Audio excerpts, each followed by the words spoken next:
भारत गणराज्य के 74वें वर्ष में संसद द्वारा निम्नलिखित रूप में या अधिनियमित हो। अध्याय 1 प्रारंभिक भारतीय न्याय संहिता 2023 का पहली धारा संक्षिप्त नाम प्रारंभ और लागू होना। इस अधिनियम का संक्षिप्त नाम भारतीय न्याय संहिता 2023 है। दूसरा है यह उस तारीख को प्रवर्त होगा जो केंद्रीय सरकार राजपत्र में अधिसूचना द्वारा नियत करे और इस संहिता के भिन्न भिन्न उपबंधों के लिए भिन्न भिन्न तारीखें नियत की जा सकेगी।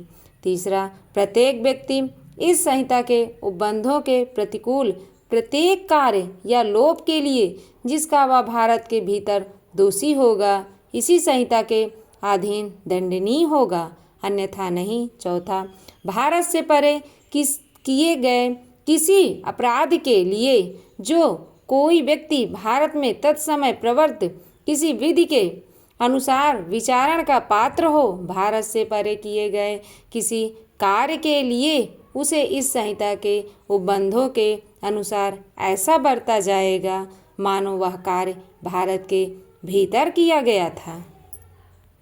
5वां नंबर, इस संहिता के उपबंध उसका है भारत से बाहर और परे किसी स्थान में भारत के किसी नागरिक द्वारा खा भारत में रजिस्ट्रीकृत किसी पोत या विमान पर चाहे वह कहीं भी हो किसी व्यक्ति द्वारा गा भारत में अवस्थित किसी कंप्यूटर संसाधन को लक्ष्य बनाकर भारत से बाहर और परे किसी स्थान पर किसी व्यक्ति द्वारा किए गए किसी अपराध को भी लागू है। स्पष्टीकरण, इस धारा में अपराध शब्द के अंतर्गत भारत से बाहर किया गया ऐसा प्रत्येक कार्य आता है जो यदि भारत में किया गया होता तो इस संहिता के अधीन दंडनीय होता। दृष्टांत का, जो भारत का नागरिक है भारत से बाहर और परे किसी स्थान पर हत्या करता है वह भारत के किसी स्थान में जहां वह पाया जाए हत्या के लिए विचारित और दोषसिद्ध किया जा सकता है।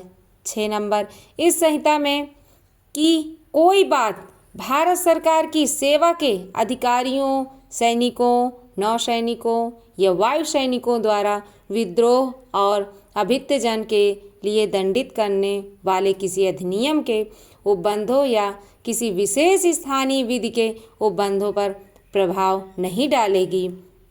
यह बीएनएस की पहली धारा समाप्त हुई। अगली धारा के विषय में जानने के लिए आपको नेक्स्ट वीडियो का इंतज़ार करना होगा। धन्यवाद।